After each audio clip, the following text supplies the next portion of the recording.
posterity. So yesterday the Torah began Pashas Vayeira, basically where it left off. The week before, the Torah says that Avram gave himself a bris, and then this week's Pasha is where he was sitting on the third day, and it was he was healing. Now they ask a question, by the way. They ask a question: if Abraham had prophecy, and if Abraham kept a lot of the mitzvahs, why didn't he give himself a bris sooner? Why did he wait until 99 years? We know that he, in some way, shape, or form, he studied Torah. There was actually a yeshiva of Shem and Aver, and that was around since Noah's times, and it had various prophecies of what the mitzvahs are going to be. Why did he wait until he gave himself a bris? How could he study Torah if the Torah wasn't given yet? Old prophecy. Oh, old okay. prophecy. Kind of, it's a sixth sense, which is what the tzaddikim have, right? They have a sixth sense. So why didn't he give himself a bris? I think there's a couple of answers. One is that you are forbidden to harm yourself at all, period. You're not allowed to harm yourself.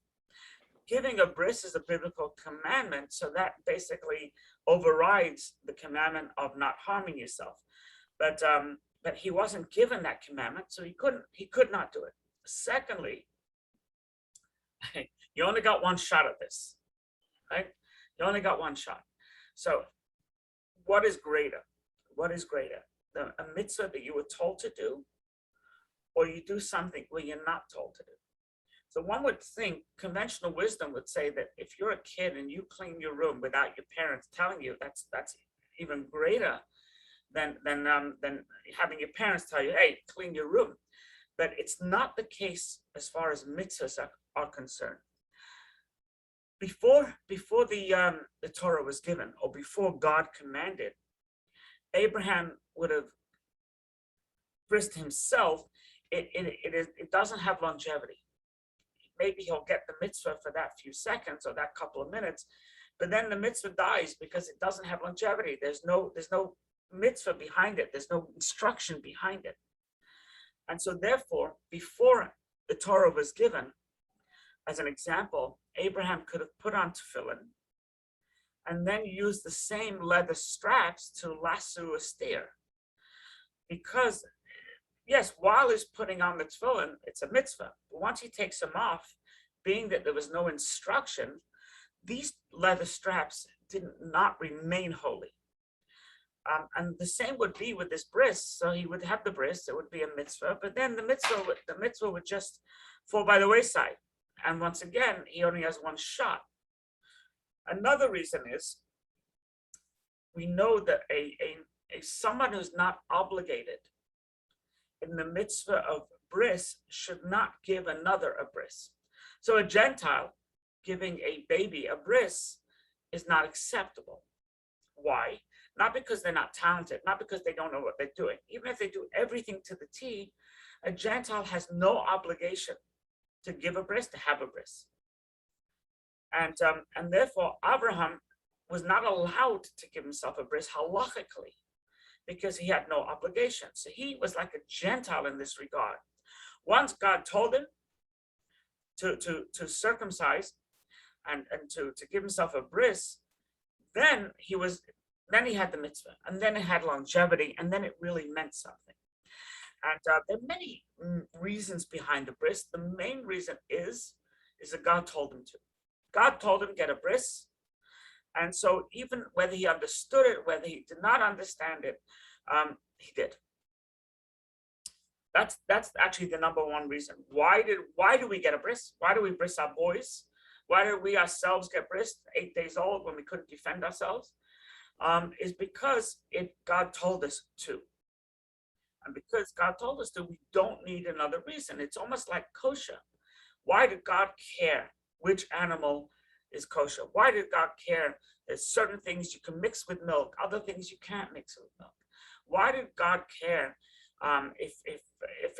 that we should not plant this seed the apple seed with the orange seed together? Why does he care? So the answer is we don't know. But the fact that he gave us, we can posit, by the way, we can theorize, we can try and come up with a reason. But the bottom line reason is that we don't know, and we do it because God tells us.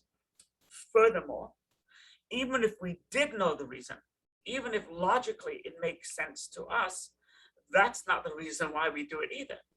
We do it because God told us. So even if it makes sense to us logically, that's not the reason why we do it. Because if we based it on logic, then what happens when we get older or get skewed or get cynical, and then we say, oh, it logically no longer makes sense, we would stop doing it. So therefore, it cannot be based on our logic. So likewise with the bris, God told him to do it, we do it. The fact that the reason we're taught is because it creates perfection. In other words, it's a lesson, it's a life lesson, that we were created imperfect. All human beings were created imperfect. And our role in our life, the 100 years or so that we were given, if we're lucky, 120 years that we're given if we're uber lucky. And by the way, that's quality years. Well, when God gives us 120 years, we're not looking at ones with dementia. He promised us 120 years. Let it be years where we're sharp. We don't need someone to bathe us, etc., etc. So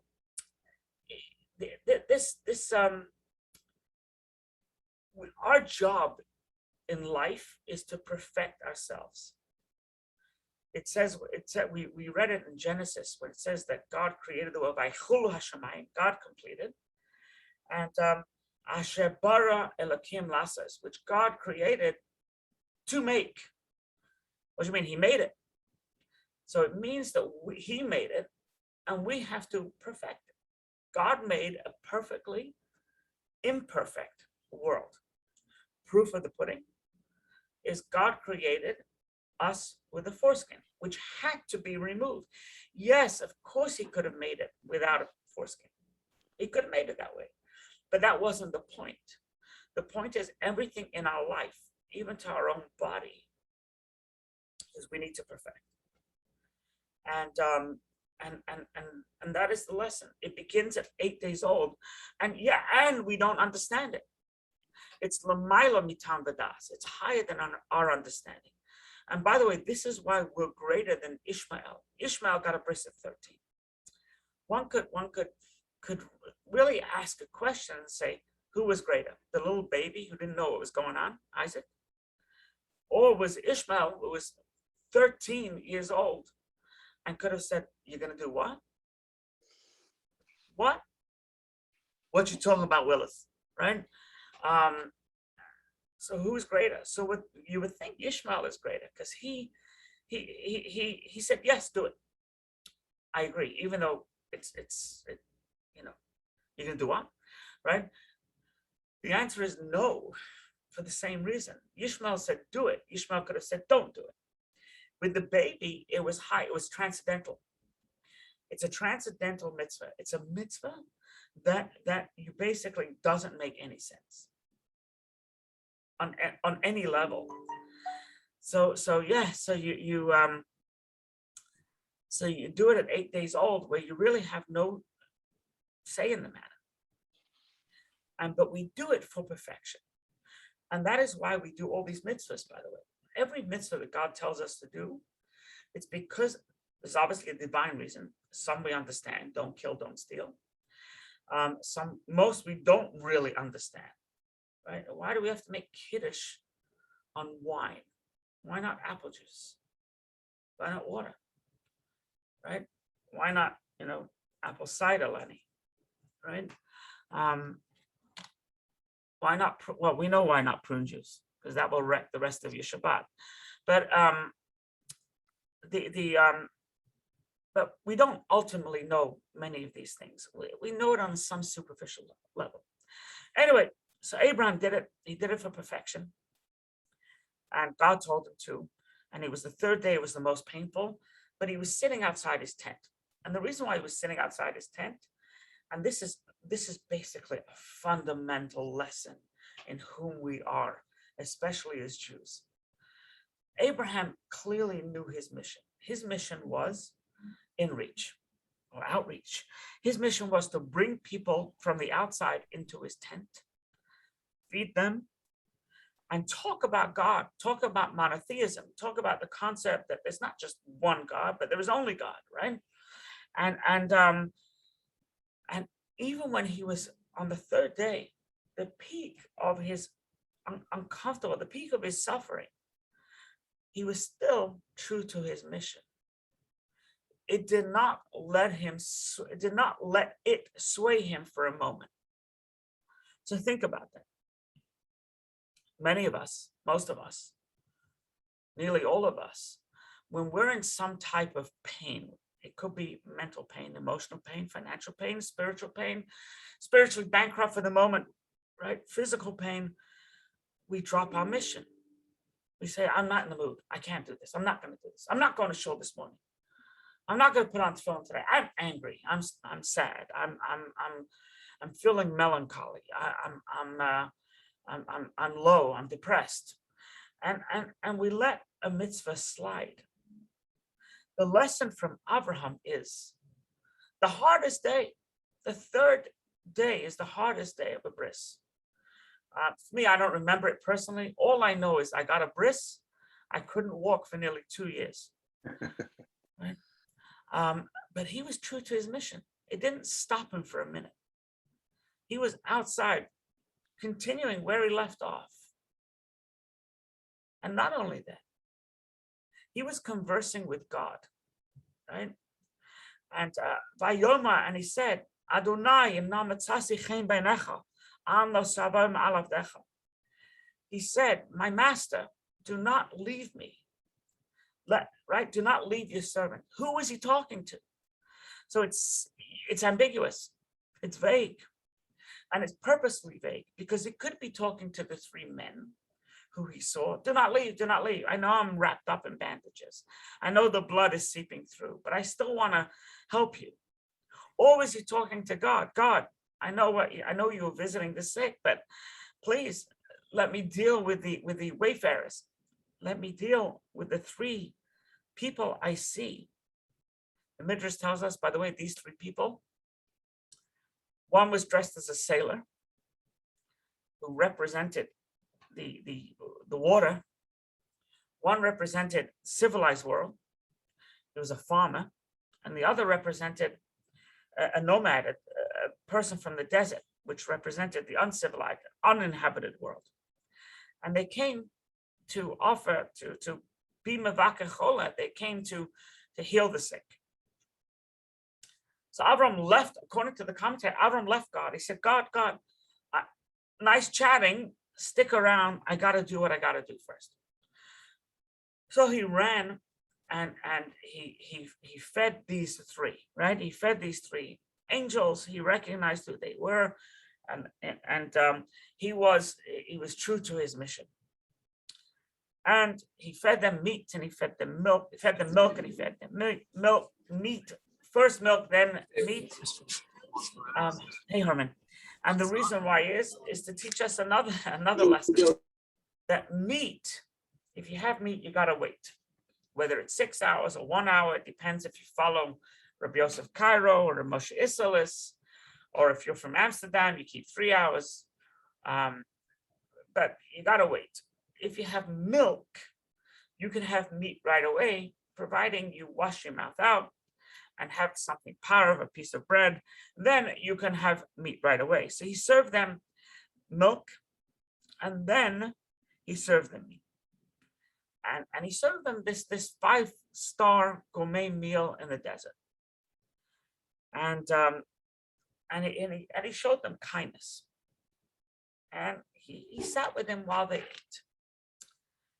And they said to him, where is Sarah? Where's your wife? She said she's in the tent. She's making the food. They said, we're going to return. And Sarah, your wife, will have a child. Now, the Torah tells us that Abraham and Sarah were both Zekanim Ba'im Bayamim. They were both elderly. Sarah had stopped her menses. It was no longer viable for her to get pregnant. And she laughed. And she said, my husband is old, and for me, my menses has stopped. God said to Abram, why did Sarah laugh? Why did she say, I'm old? God missed out the point where my master is old, Avram is old. Right? Because God didn't want to create a fight between man and wife. Sarah said, I'm with it. But my master is an old goat. When Hashem repeated to Avram what Sarah said, she said, she's old. God didn't want to stir the pot. He didn't want to create domestic dispute. He didn't want to upset the apple cart. So God actually omitted, and we're taught in order to create harmony, domestic harmony, you don't have to say the whole truth. You're allowed to omit certain things. So in other words, if you're a marriage counselor, you have to be really savvy. If you're seeking or you're giving somebody advice, even if you're not a marriage counselor, you have to really don't stir the pot, don't pour fuel on the fire, but rather omit the truth. And they said, anyway, you're going to have a child. And that was the purpose of visiting Avram and Sarah. You're going to have a child. Once that happened, they got that blessing, which, by the way, this was Pesach time, and according to many commentaries, Yitzchak was born exactly a year later. That he was born on the anniversary of this good tidings, according to some. Then one angel went away. The angel who was there to tell Sarah, Abraham and Sarah, went away, and they were left with two angels, which by the way teaches us that an angel has a specific mission. An angel is not there for multiple missions. Once he gave Sarah the tiding, he could go away. The same angel that healed Abraham was there to save Lot, because that was the same mission. Heal people, take care of people. And then you have the angel of destruction to overturn Sodom and Gomorrah. There's a question that is asked. Why did God send an angel to heal Abraham? God was there. God was talking with him. Why didn't God say, hey, let me heal you, Abraham. Let me give you that blessing. Why did God send the angel? So that was to teach us another fundamental lesson. It was that when we visit the sick, we have a certain narrow responsibility. First of all, to visit the sick, to take their mind off the illness, to talk to them, to accompany them, to give them time, to give them, right? It's not easy to visit the sick. And to assure that they're not in pain, to help them, assist them.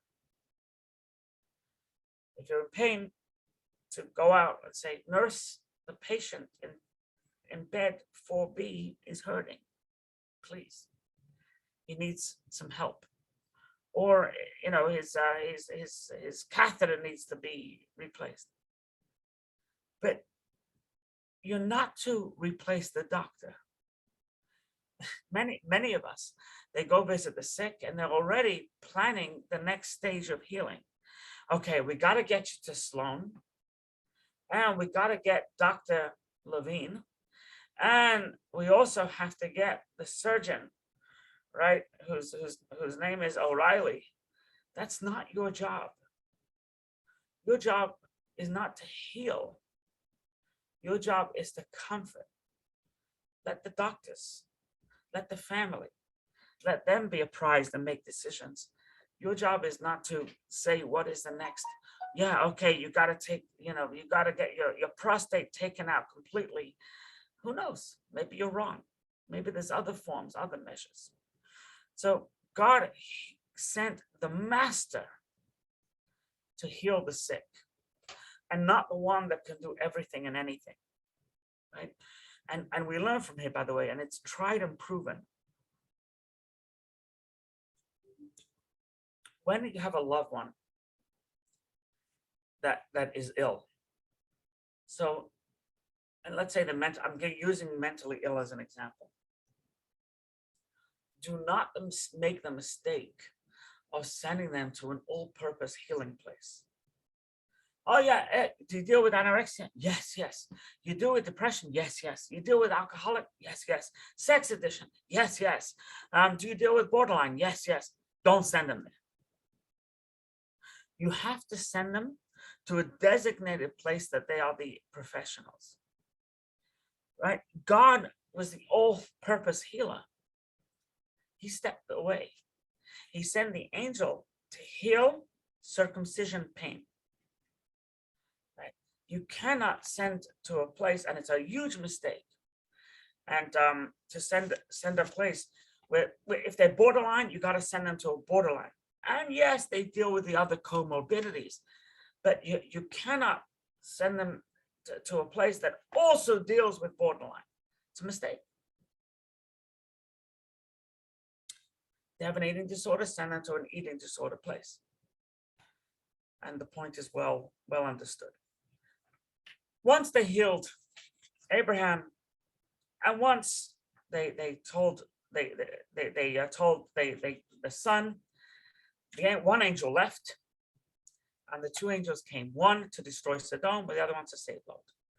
But before they destroyed Sodom, God said, I have to tell Abraham what I'm going to do. I cannot keep it a secret. So God told Abraham, I'm going to destroy Sodom. Abraham was outraged. And he said to him, Af tisbet tzaddik in Russia, you're going to kill the wicked with the righteous? God, far be it from you. Chalila lecha. Right? It's horrific that the judge of all the world is going to do an injustice.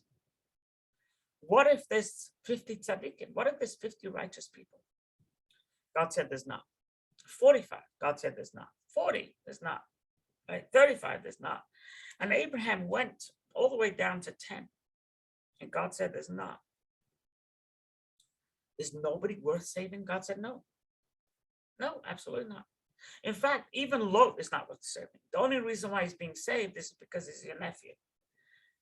So what do we learn from here? I mean, Abraham said, God, I know I'm challenging you. I'm but dust and ashes. I know I'm challenging you. But I have to do that. Because if I don't do that, what type of person am I? So from here we learn that arguing with God is a sacred tradition. Asking God, please God, doesn't seem right, God. Please change the status quo, God, is not, it's not heretical. It's not, it's not unacceptable, but rather we see, just look at the language that Abraham used, right? The judge of the world is not going to do justice. I mean, that's chutzpah, but that was his job. We find it by Moshe, right? Let's talk contemporary times. When the Lubavitcher Rebbe came out with the campaign, we want Mashiach now, we want Mashiach now, right? That was fine. But then the next words that the Rebbe said, we don't want to wait. We don't want to wait. Dude, you'll wait if you have to. But there was we want Mashiach now is a bakasha, is a request, is a tefillah. We say it in our prayer every day, right? We say it in the Amidah, right? We say it a number of times in a number of different ways.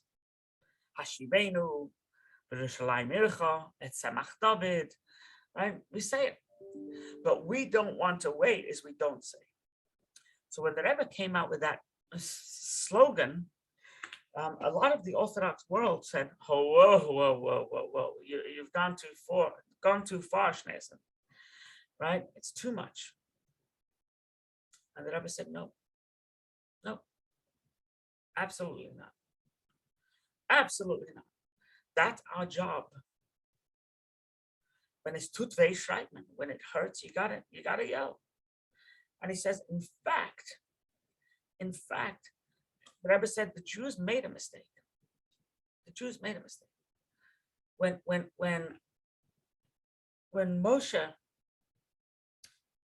Moshe came down from heaven and he saw them worship the golden calf, and he broke the tablets, and he told the people that God said that he's not sending you into the he's going to kill you. And I pleaded before him, and I said to him, "Don't kill the people. If you kill the people, I'm out." So God acquiesced, arguing with God for the sake of heaven. Then came the story with the spies. Right? Moses came back and said, "God wanted to kill you, but I pleaded with him." And God said, "Okay, I will not kill the people, but far be it from me to let this pass. They're not going in to Israel, and they're not going to build the Holy Temple. It's going to be delayed." And Moses told that to the people, and Moses was met with silence. At that very point, the Jewish people should have said, "We want Israel now. We want Israel now. We want Israel now. We don't want to wait." Right? The Rebbe said that was a mistake. And because it was a mistake, therefore it was included in the prayers of our Amidah. Therefore, right then and there, if they would have said, no, we're not waiting 40 years, right? No way. They would have gone in. But God was waiting, and they didn't do it. And the Rebbe says, "I'm not making that mistake." And so therefore he included that we do not want to wait, because otherwise it's apathy. Apathy reigns. So the people of Sodom came, the angels came to Sodom. Lot saw them, he welcomed them into his house, and immediately his house was set upon by the thugs, right? They were definitely Manchester United fans. They were completely out of control, and or maybe Arsenal. And they said the strangest thing: send out those people so we can sodomize them, we know them, which is horrific. It's insane. I mean, that's God destroyed the world not because of this type of nonsense, this perversion. It's perfidy, right?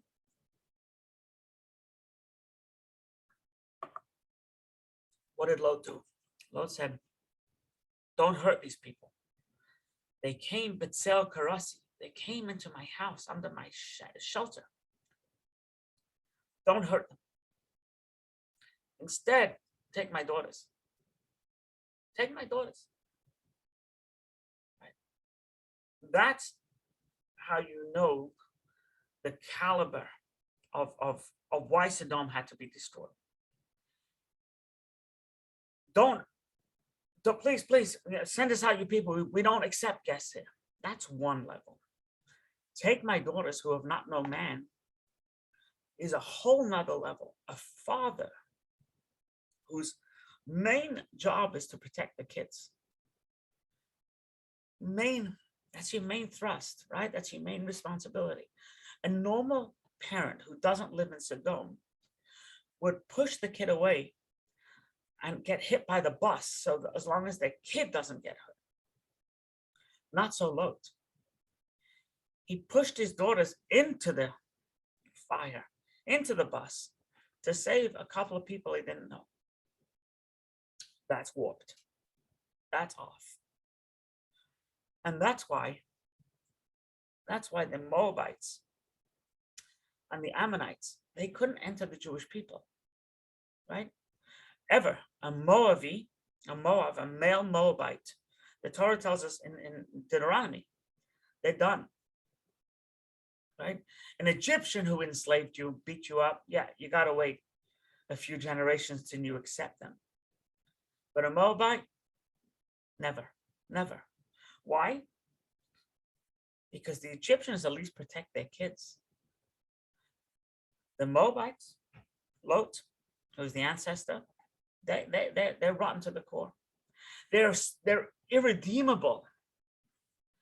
And so they started to try and break the door to get to the guests, to get to the daughters. And this is when the angels got involved.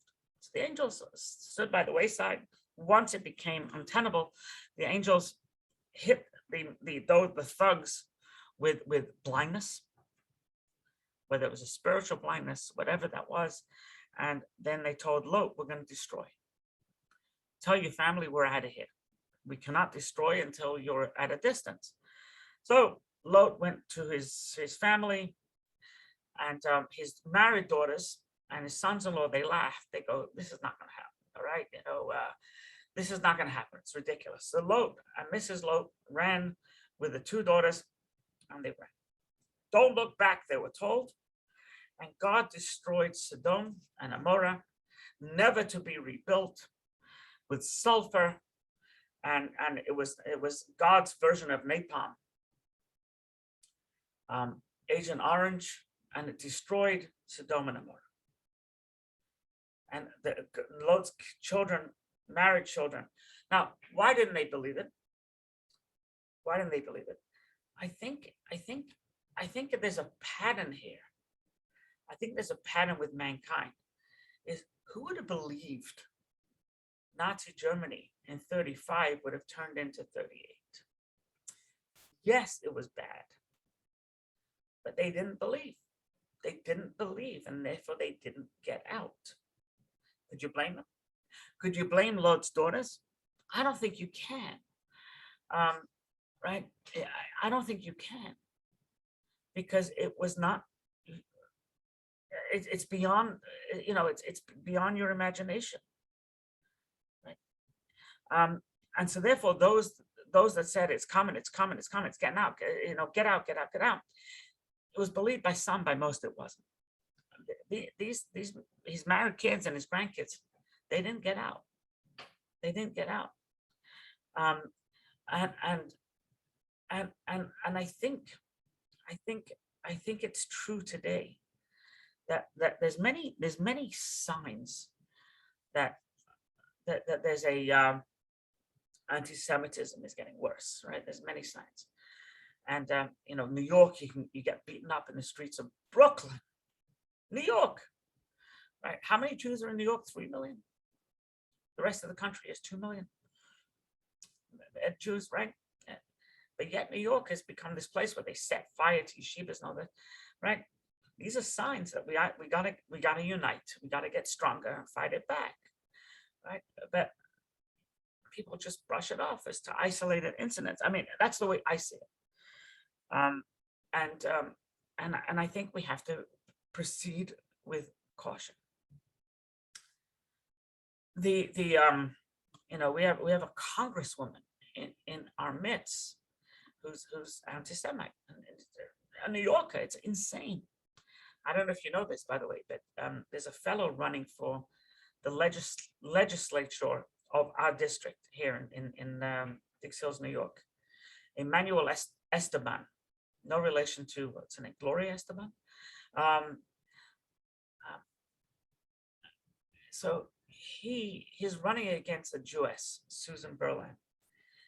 At a town hall meeting the other day, he brought up that the concept that Jesus was angry at the Jews because they were greedy, and he overturned the tables of the moneylenders. Susan Berlin got up and said, I'm not going to stoop to his level, right? And she didn't. She ignored that. But who gets away with it? How is he allowed to get away with it? Did you even hear about it? Right? This is in our district, Western Suffolk County, 16th legislative district. It's insane. It's insane. So she contacted me. She wants to have a meeting. She wants to have a this, that, and the other. Of course, but it's more than that. Anyway, they were told, do not look behind, right? You have no right, Lot. You have no right, Mrs. Lot, to look behind. You weren't tzaddikim. You weren't righteous. We're not saving you because of you. We're saving you because of Abraham. Abraham's merit. And by the way, we're saved a lot because of Abraham's merit, even today, right? We you know, if you see why do wicked people, why are they, you know, why is George Soros, why is he rich, right? Why is he wealthy? So even if he doesn't have his own merits, he's using someone else's merits. And Abraham is using merits this lifetime, so he won't have merits in the next lifetime. But who's, you know, he's also using Abraham's merits. So Lot was saved. Don't look back because you have no right to look back. Mrs. Lot looked back, and she became a pillar of salt for forever. She became stuck in place, frozen in place. Any therapist would tell you, right? Any therapist would tell you that if you look backwards and you cannot move on from your trauma, from your childhood, from your childhood abuse, from classmates that bullied you, from sexual abuse, wherever it may be, you're not going to be able to move on. Don't get stuck looking back. You have to look forward. God created us with eyes in the front of our face. It would have been brilliant of God to have one in the front, one in the back. That would help women with parallel parking. It would be unbelievable, right? You have an eye in the back, right? Right.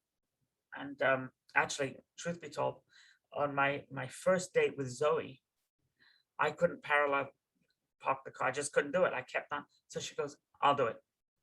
So, and she parked the car. That's when I knew she was a keeper. But a lot lately she's been struggling.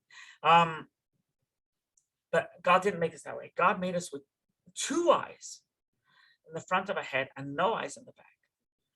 Move on. Move on. Don't get stuck. Yeah, of course we have to do tshuva. We have to look back. You look back a little bit. You can't look back all the way. Think about the way God created you. Your neck can only turn a very limited amount. God did not create you with the ability to look back and hold it there.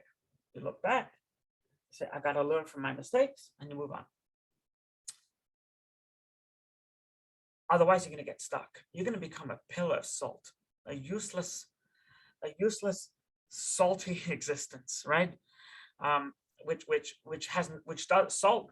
You know, it gets stuck in a pillar. It doesn't even move. It's not like Morton's free-flowing salt. It was stuck as a pillar of salt, which they say is there today. I personally have never. I haven't zeroed in on which pillar of salt. Even I was in the air. It's near Arad, but you know, I think I saw it. I'm not sure. Anyway, but right. So there's a profound lesson there. So she looked back. You have no right to look back, as we said, and therefore we can't judge somebody.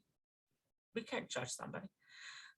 Noah and Mrs. Noah, Nama, right, and the other 8 people in the ark, they couldn't look at those that were less fortunate, those that were drowning. They couldn't look. The window of their ark was a diamond. It was translucent. It allowed light in, but it distorted the outside because, yeah, maybe Noah had the right to look. Did everybody on that ark have a right to look? Right? They didn't listen to instructions, right? They were told, no sex on the ark. Well, Ham did have sex on the ark, right? They had one instruction, right? One thing. And Ham, he said, what you talking about, Willis, right? And he didn't listen to that either. So they had no right to look.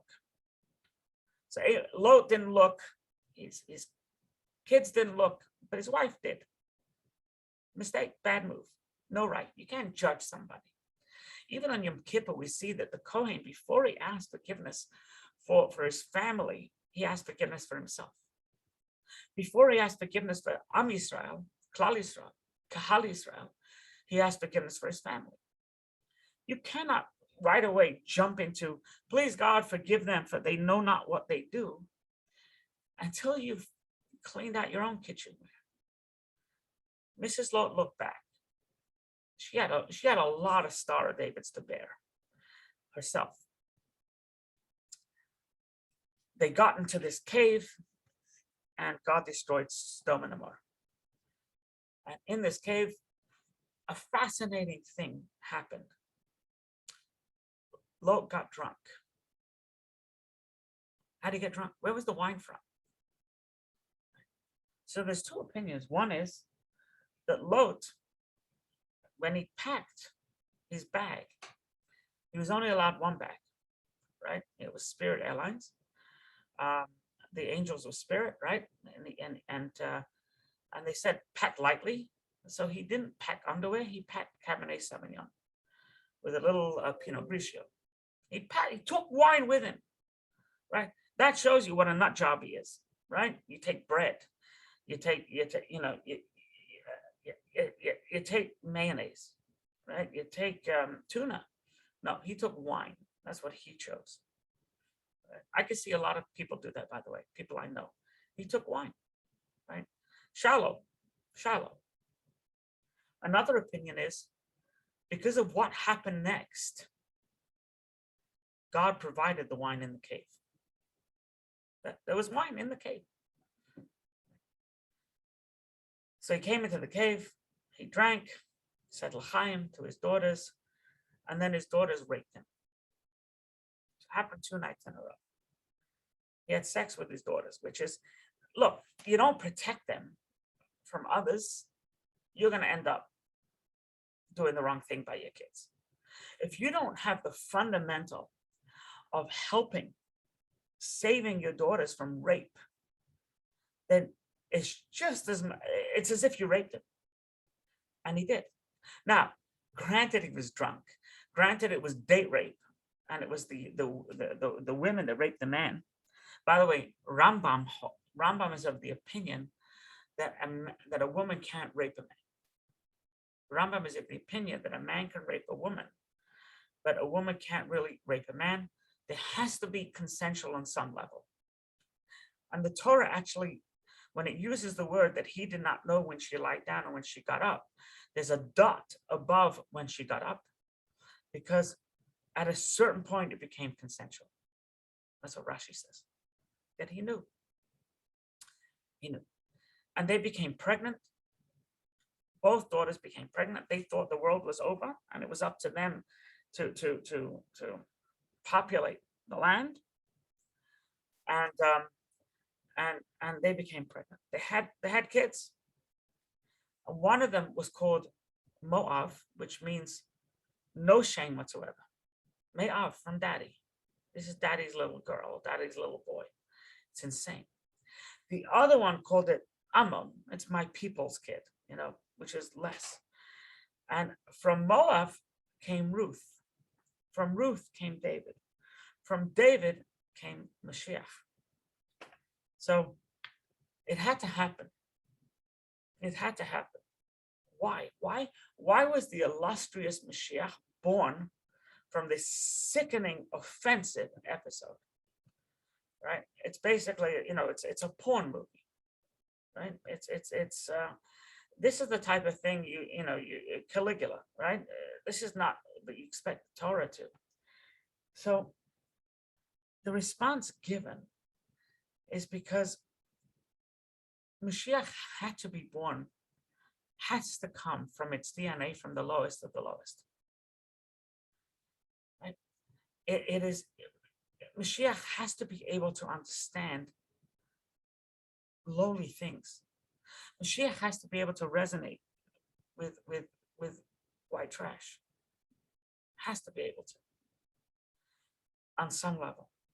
And therefore Mashiach came from an incestuous relationship, because otherwise Mashiach could not resonate with those who are bastards, literally born from incestuous relationship. That's the definition of a bastard. Right?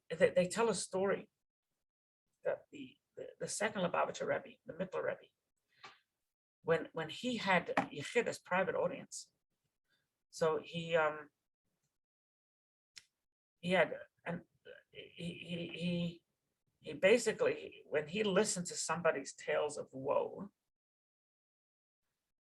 he used to physically get sick. And in fact, that he used to sweat to the point where his hat that he wore, imagine a hat, was soaked, that the sweat was so, there was so much sweat.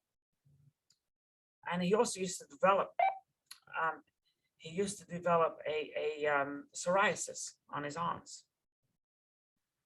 And this is actually the first talk that Rebbe gave.